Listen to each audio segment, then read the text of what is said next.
তোমাদেরকে আমি ধন্যবাদ। এই এই এই তোর চিন্তা এই মানে সুন্দর কথা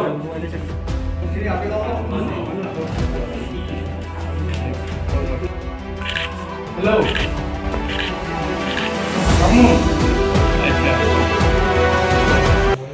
আমি বনমালীপুরের জনগণের কাছে কৃতজ্ঞ, গণদেবতাদের কাছে। ওনারা এবার আমাকে অসুর শক্তিকে নিধন করে বিজেপির প্রেসিডেন্টকে পরাজিত করে বিজেপির প্রাক্তন মুখ্যমন্ত্রী যে ছিলেন ওনাকে পরাজিত করে আমাকে আশীর্বাদ করেছে এবং আমাকে বিজয়ী করেছে।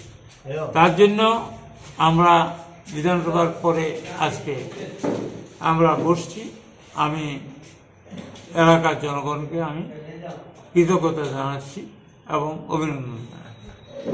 দ্বিতীয় কথা হলো, অ্যাকর্ডিং টু কনস্টিটিউশন, সংবিধান অনুযায়ী কংগ্রেসের কোনো সময় স্পেশাল রাইট হয়, আর মেম্বারশিপটা কিন্তু কন্টিনিউয়াস প্রসেস, সবসময় চলতে থাকে।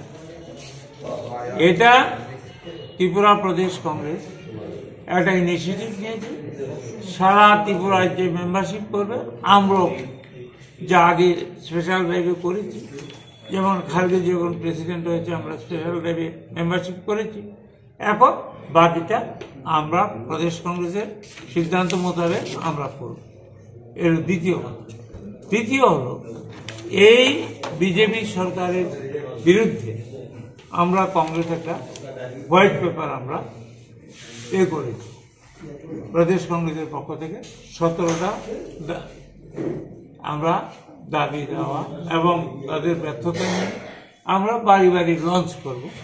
এটা বনমালীপুরে আগামীকাল 11টায় বলরাম ক্লাবের এখান থেকে আমরা এটা লঞ্চ করব এবং আমি উপস্থিত থেকে এটা লঞ্চ করব। আর পরে আমাদের ব্লক প্রেসিডেন্ট এবং অন্য নেতারা, ডিস্ট্রিক্ট প্রেসিডেন্ট, সিনিয়র নেতারা সবাই, ব্লক সভাপতি সবাই এটা বাড়ি বাড়ি পৌঁছে দিই। এগুলো আজকে আমাদের বিবিধ যদি কিছু থাকে, কেউ যদি কোনো প্রশ্ন করে সেটা কোনো কর্মসূচিতে দেখা যাচ্ছে না, এটার বিষয়ে যদি একটু খুলে বলেন, কেন দেখা যাচ্ছে না ওনাকে? কাকে? বিরোধী সিনহা বাবুকে, আপনাদের দলের একজন। শোনেন, আমিও সভাপতি ছিলাম, বিদ্যুৎবাবু সভাপতি। এখন সভাপতি সম্পর্কে কোনো বক্তব্য নিতে গেলে নেবে হাইকমান্ড। আপনারা এটা হাইকমান্ডকে জিজ্ঞেস করুন, কারণ আমি এখন প্রাক্তন সভাপতি, উনিও প্রাক্তন সভাপতি।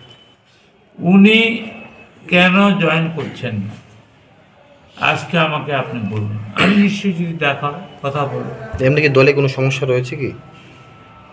শোনেন, কোন বাড়িতে সমস্যা নেই, কোন দলে সমস্যা নেই? সমস্যা সব দলেরই আছে, সমাধান করতে। প্রত্যেকটা মানুষ জন্মগ্রহণের পরের থেকে সমস্যা শুরু এবং মৃত্যু রইল চিরশান্তি। আমরা কি বলি, may God bless him, his soul in the peace, শান্তিতে থাকুক আত্মা। যতদিন বেঁচে থাকে সবসময় সমস্যা থাকে, এবং সমস্যা ছাড়া দেয়ার ইজ নো পার্টি, সমস্যা ছাড়া দেয়ার ইজ নো হাউ। আপনাদেরও প্রত্যেকটা বাড়িতে কিছু না কিছু সমস্যা থাকতে, সমাধান আছে। এই সমস্যা নিয়ে কি আপনারা দিল্লি হাইকমান্ডের সাথে কথা বলতে? কি সমস্যা বলেন না? আপনার যেহেতু বলছেন সমস্যা আছে, একটু এই সময় যে আরে ভাই, সব পরিবারেই সমস্যা থাকে। এখন আপনি জিজ্ঞেস করেছেন বিরোধীবাবুর কি সমস্যা, এটা আমি জানি না।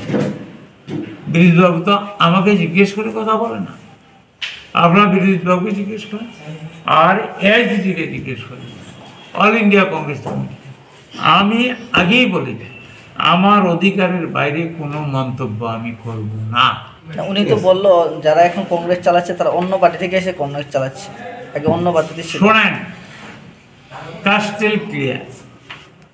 বিরোধীবাবু কি বলছে আপনারা জানেন, ত্রিপুরাতে কি চলছে আমার থেকে বেশি জানেন। আপনারা ত্রিপুরার ছেলে, সবারই অভিজ্ঞতা আছে। এখন আমি প্রদেশ কংগ্রেসের ব্যাপারে কোনো কমেন্ট করা অধিকার প্রাপ্ত নই, আর আমার ইচ্ছাও নেই। পরিষ্কার, ঠিক আছে। মাই পয়েন্ট, তুমি নিয়ে বুঝতে পেরেছি। Congress is the only party which is the alternative of the present government. এতদূর বলতে পারি আমি, এর বেশি। And democracy is in danger. Unemployed people are without food. The government employees, they are deprived of 30% দিয়ে, এটা কোনোদিন হয় 30% দিয়ে পাচ্ছে না। What is this? সুতরাং এখন ত্রিপুরা রাজ্য একটা, not Tripura, Tripura in particular and India in general, people are suffering from high prices, from injustice and violation of the democracy. সংবিধান কিন্তু মানা হচ্ছে, and বাড়িতে কোনো সভা করলে পারমিশন লাগে না। স্যার একটা প্রশ্ন ছিল, আপনি শহর কর্মী এবং প্রাক্তন সভাপতি যিনি ছিলেন, ওনাকে এখন কোনো আপনাদের কোনো কর্মসূচিতে দেখা যাচ্ছে না, এটার বিষয়ে যদি একটু খুলে বলেন, কেন দেখা যাচ্ছে না ওনাকে? কাকে? বিরোধী সিনহা বাবুকে, আপনাদের দলের একজন। শোনেন, আমিও সভাপতি ছিলাম, বিদ্যুৎবাবু সভাপতি। এখন সভাপতি সম্পর্কে কোনো বক্তব্য নিতে গেলে নেবে হাইকমান্ড। আপনারা এটা হাইকমান্ডকে জিজ্ঞেস করুন, কারণ আমি এখন প্রাক্তন সভাপতি, উনিও প্রাক্তন সভাপতি। উনি কেন জয়েন করছেন না আজকে আমাকে আপনি বললেন, আমি নিশ্চয়ই যদি দেখা হয় কথা বলবো। এমনি কি দলে কোনো সমস্যা রয়েছে কি? শোনেন, কোন বাড়িতে সমস্যা নেই, কোন দলে সমস্যা নেই? সমস্যা সব দলেরই আছে, যে সমাধান করতে হবে। প্রত্যেকটা মানুষ জন্মগ্রহণের পরের থেকে সমস্যা শুরু হবে, এবং মৃত্যুটা হইল চিরশান্তি। আমরা কি বলি? May God bless him, his soul in the peace, শান্তিতে থাকুক আত্মা। যতদিন বেঁচে থাকে সবসময় সমস্যা থাকে, এবং সমস্যা ছাড়া দেয়ার ইজ নো পার্টি, সমস্যা ছাড়া দেয়ার ইজ নো হাউস। আপনাদেরও প্রত্যেকটা বাড়িতে কিছু না কিছু সমস্যা থাকতে পারে, সমাধানও আছে। এই সমস্যা নিয়ে কি আপনারা দিল্লি হাইকমান্ডের সাথে কথা কি সমস্যা বলেন না? আপনার যেহেতু বলছেন সমস্যা আছে একটু এই সমস্যা? আরে ভাই, সব পরিবারেই সমস্যা থাকে। এখন আপনি জিজ্ঞেস করেছেন বিরোধী বাবুর কি সমস্যা, এটা আমি জানি না। বিরোধী বাবু তো আমাকে জিজ্ঞেস করে কথা বলে না, আপনারা বিরোধী বাবুকে জিজ্ঞেস করেন, আর এসডিকে জিজ্ঞেস করেন, অল ইন্ডিয়া কংগ্রেস। আমি আগেই বলেছি, আমার অধিকারের বাইরে কোনো মন্তব্য আমি করব না। উনি তো বললো যারা এখন কংগ্রেস চালাচ্ছে তারা অন্য পার্টি থেকে এসে কংগ্রেস। এই মারবে, এরা কি করেছে? এসেই 50,000 চাকরি দিয়ে দেবে। আরে আজ অব্দি 10,000 চাকরি হয় 6 বছর। বিপ্লব এন কোম্পানি তো গেল, এখন ডক্টর মানিক সে এসছে। ওনার ব্যাপারে এখন আমি কিছু বলবো না, কারণ উইদাউট ডকুমেন্ট আমি কিছু বলি না। ডকুমেন্ট পেলে আমি কিন্তু ছাড়বো না কাউ। তবে মানিকবাবুর সম্বন্ধে এখনো ডকুমেন্টারি কোনো প্রুফ পাইনি, পাইলে নিশ্চয়ই আমি ডেলি প্রেস করতাম, ডেলি প্রেস করবো। আমি চাই, একটা কথা মনে রাখবেন, রাজনীতি ফর দ্য পিপুল। বনমালীপুরের জনগণের জন্য, ত্রিপুরা মাতার আমার জন্মভূমি, এই জন্মভূমির জন্য এবং মাতার জন্য, মাতা হলো আবার বনমালীপুর আর জন্মভূমি হলো ত্রিপুরা, এর সাথে যে কোনো সিদ্ধান্ত নেওয়ার প্রয়োজনে আমি নেব।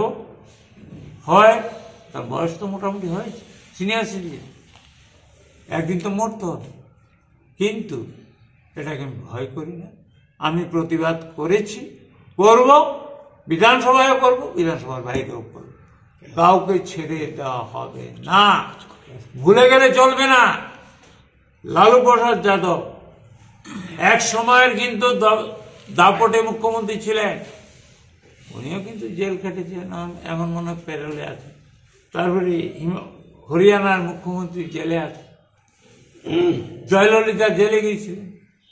সুতরাং মন্ত্রী বাহাদুরদের বলবো, মুখ্যমন্ত্রীকে বলবো, সাধু সাবধান, কনস্টিটিউশন মেনে, ইন্ডিয়ান পেনাল কোডকে মেনে, সিআরপিসি আইপিসিকে মেনে আপনারা রাজ্য পরিচালনা করুন।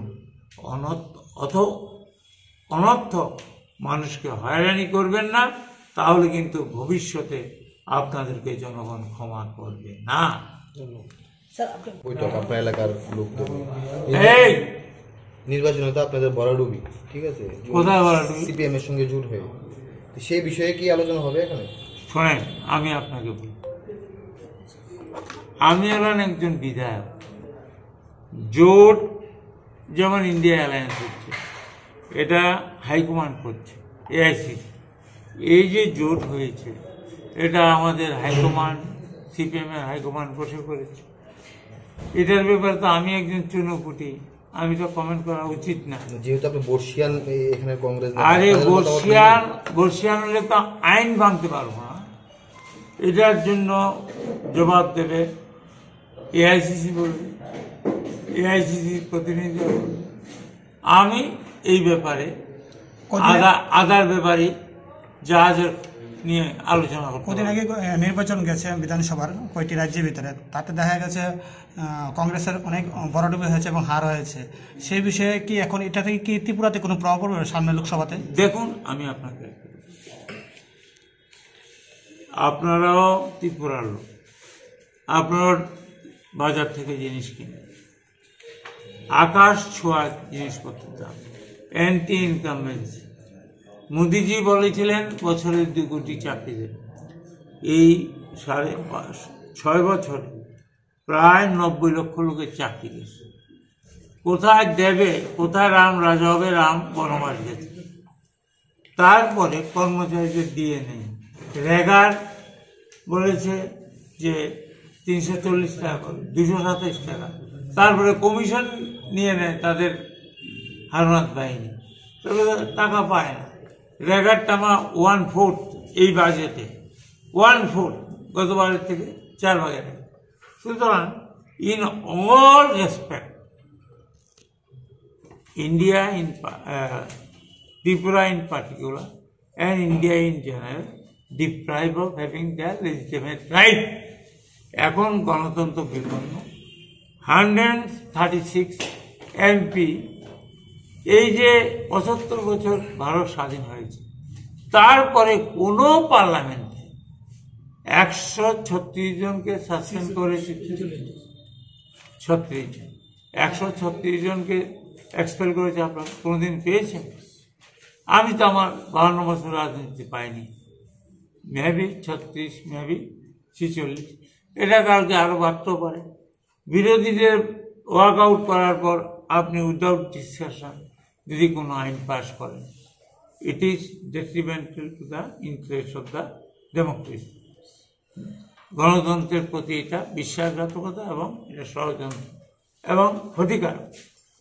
গণতন্ত্র ভারতবর্ষে নেই। ব্যাপারটা হলো আলোচনা করে একটা বিল পাস করা হোক। তোমরা মেজরিটি আছো, পাস করতে পারো, কিন্তু এইভাবে 136 হোক 46 হোক এমপিকে এক্সপেল করে বিল পাস করানোটা এটা কাপুরুষতার লক্ষণ। এবং আমি বলছি, নরেন্দ্র মোদীজি বিজেপি সরকার তো বলে না, বলে মোদী সরকার। উনি ঘাবড়ে গেছে ইন্ডিয়া নাম শুনে। না হলে এই আতঙ্ক ওনাকে গ্রাস করতে পারে না।